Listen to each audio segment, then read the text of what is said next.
Hey, this is M, and this is episode 5. Focus.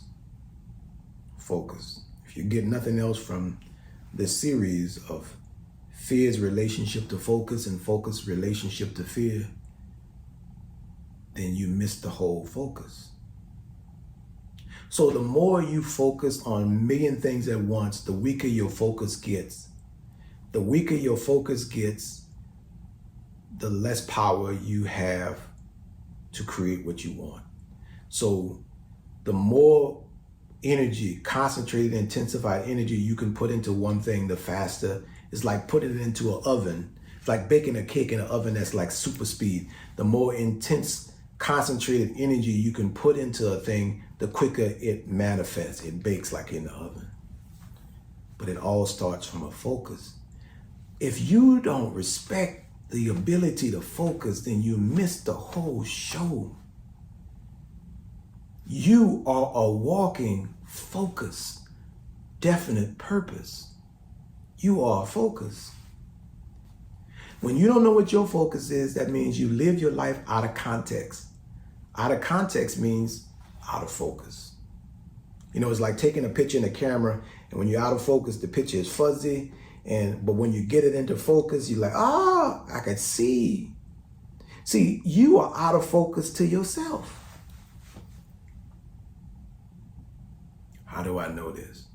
Man, how you know I'm out of focus with myself?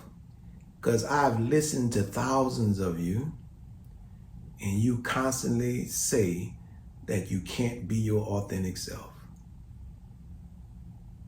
And then you proceed to tell me all the reasons why you can't be authentic, which tells me that you have been focusing on being inauthentic for a long time. You have been powering inauthenticity for a long time. And then you've been expecting that you're going to put God in inauthenticity, and it's going to give you something back that's different from inauthenticity. So if you give inauthenticity, how do you expect to get back authenticity?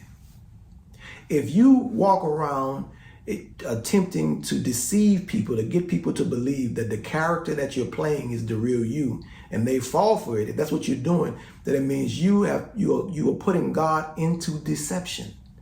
And God is a spirit of life. It will bring all things to life, regardless of what those things are. Now, there's consequences for everything.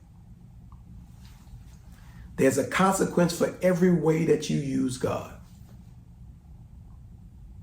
I know you're having a hard time just really not grasping, because you grasp what I say, but accepting what I'm saying to you. Because see, energy is neither good nor bad. It's neither right nor wrong. Energy is energy, and there's one energy, and we use the one energy for everything.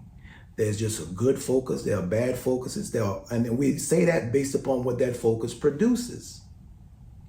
But like I said to you before, imagine for a second that you are the one channeling the energy into that thing that's bringing it to life through your focus.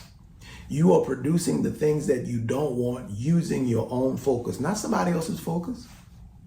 You ain't using my focus. You can't use my focus to create nothing in your life. It is your own focus that is creating the things that you see in your life. And so what I'm saying to you is that the bulk of your focus has been on fear. You have been trained, socialized, and taught to do what? To focus on fear. Now, I'm not talking about the same kind of fear or the idea that when your instincts turn on because something is possibly threatening your life and your instincts take over and begin to direct you to do certain things. I don't even consider that fear, because it happens only in the moment and you are instructed immediately on what to do when it happens. Fear, I think, is something else. That's why I say there are two different types of fear. And I have a course that I'm putting out. It's called Standing Up to the Fire of Fear. You need to get this course. And yes, I'm trying to sell you something. I'm trying to sell you a focus. I'm trying to sell you a focus that works for you. I want to sell you a focus that will transform your entire life. And it's not a focus that I'm giving to you. It's a focus that's going to help you find your original focus, because the reason why you can't find the focus of you is because you are distracted by the focus of fear.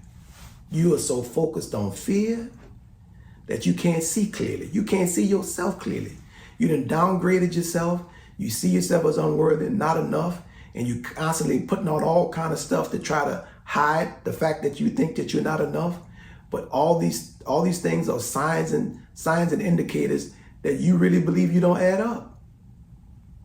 So if you are doing a whole bunch of things, quote unquote, to enhance yourself, that means that at one point you saw yourself as not enough, and that became your focus.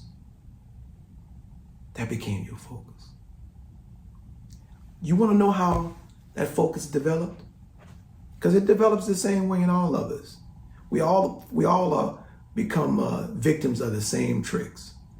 When we were growing up in school, we were taught to do 5 things, not just verbally taught. We were taught through observation of the adults that were already here. And here's the 5 things that we learned how to do.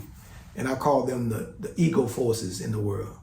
So the ego forces are designed to get you to focus on everybody else and not yourself. So here's what the world does. When we were trained to do this as children, we were trained to do 5 things that interrupted our focus on ourselves. Number 1, to compare ourselves to other people. When our parents say you need to be more like Johnny, look at what little Johnny's doing in school. Why you not making grades like little Johnny? Then we start looking at little Johnny. Little Johnny became our focus. And when little Johnny became our focus, we stopped focusing on ourselves. That's the first thing. The second thing is pleasing. We start wanting to focus on making other people happy. And we put our focus on making other people happy and pleasing other people, wanting to get approval from people, wanting them to say how good we were. And as Mr. Collins, I think it's Jim Collins, who wrote the book From Good to Great, who says, good is the enemy of great. So, and good is the enemy of great comes after the idea of us trying to please people. So we try to be good and we forego our greatness, because to reach our greatness, we need to focus on ourselves. The third one is impressing people. We make impressing people our focus. Do you realize what you do when you make impressing people your focus? You channel God into them, thereby making them your God. I don't care where you go to worship at. It don't even matter. What your actions show is that you've made them God because you're trying to impress them. You're not trying to impress God, because if you're trying to impress God, you'll be focused on you. Number 4, proving. We spend a lot of our time focusing on proving stuff to people. And they become the energy that we use. They become the focus that we channel our energy into, that we channel the spirit of life into, proving something to them. I know, because I played football throughout high school and college. It was pretty good, but it was all to prove to my dad that he was wrong for never telling me he loved me. And I put all of my energy into that. I knew I never really liked it, but I did it because I adopted that focus by trying to prove something to him. And when I reached my senior year in high school, I woke up to my focus. And I realized this is not what I wanted to do. The last one is competition. There are some of you who are focused on competing with people who don't even know you are competing against them. You are making them the power in your life because you're putting all of the spirit of your life into them. The universe designed life such a way where every one of us have 24 hours a day with ourselves when we are here. Every second of that 24 hours is spent with ourselves. Listen to that. It's not spent. Even when you're with other people, you're still with yourself.